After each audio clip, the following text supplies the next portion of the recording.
So we had promised to do a video on self-care. Self-care in parenting.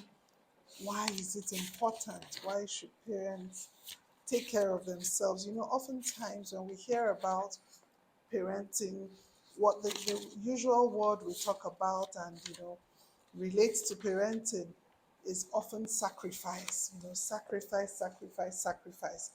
So at what point do parents need to pause and take care of that engine that powers the home? Because whether we like it or not, parents are like the engine that powers the home of the house. So if we don't pause and take care of ourselves, nobody will. Nobody will. And when you break down as a parent, every other thing comes to a halt.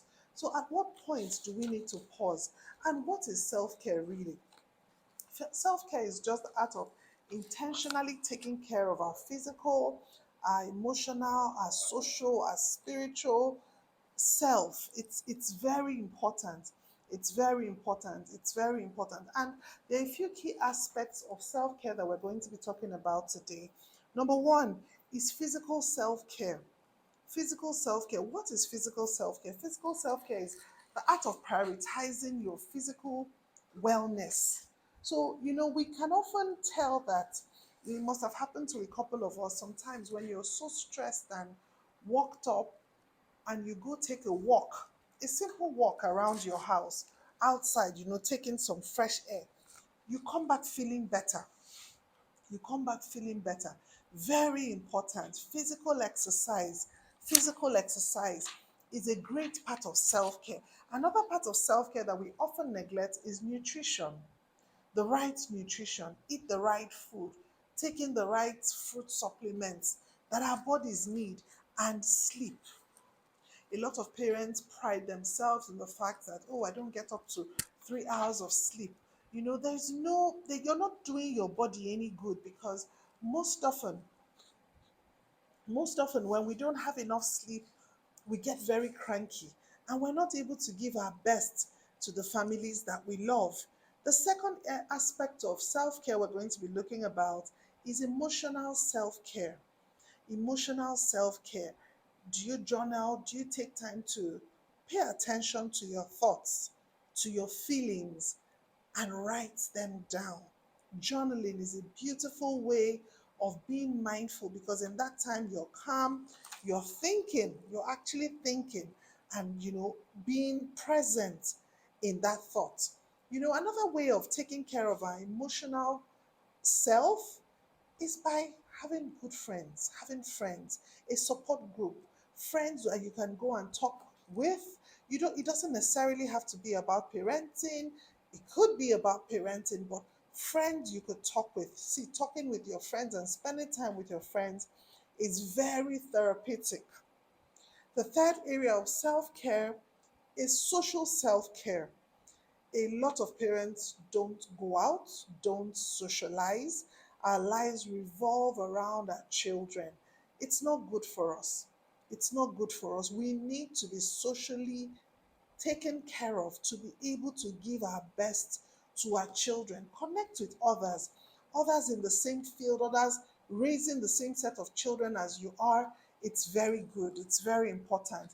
Mental self-care. How do we take care of ourselves mentally? Research has shown that a lot of screen doesn't do us good. So let's try to limit screen time and try to learn something new. Try to learn something new. I had told myself I was going to try to learn swimming. Yes, when you learn something new, you get excited about it. It's something to look forward to. Pick a hobby. When a lot of parents start raising children, they forget the things that they love to do. They forget what their hobbies are, me inclusive. We totally forget these things and lose ourselves in the process of raising our children. But to be able to give them our best, we must be whole in all these areas. And lastly, but not the least, is spiritual self-care.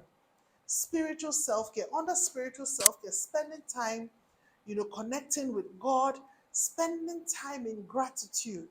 Oftentimes we pay attention to what we don't have, what we want to have, and we forget the free gifts that God has given us.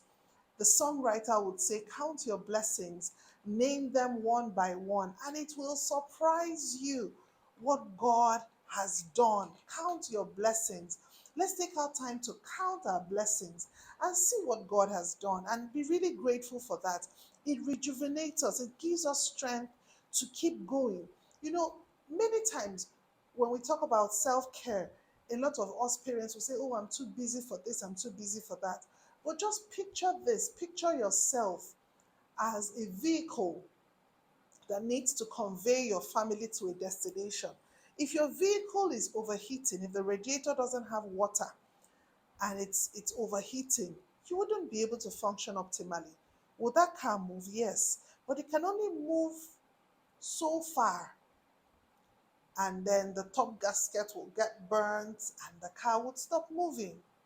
Or when there's not enough oil in the car, when there's not enough oil, as the oil is going down, the car would still keep moving until the point when the oil is totally dried up and then the engine is destroyed. It will take a lot more to repair the engine of a car than to change the oil of a car. That is truly what self care is to us. It's not luxury, it's a necessity to be able to pull through the challenges of parenting. We need to pay attention to the engine that takes care of the body. So this is a charge to us parents in this new year. It's an opportunity to make a decision to invest in self-care.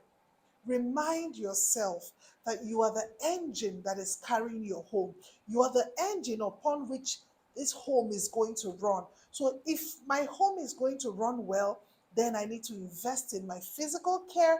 I need to invest in my emotional care, my mental care, in my social care, in my spiritual care. It is very important. I'm rooting for you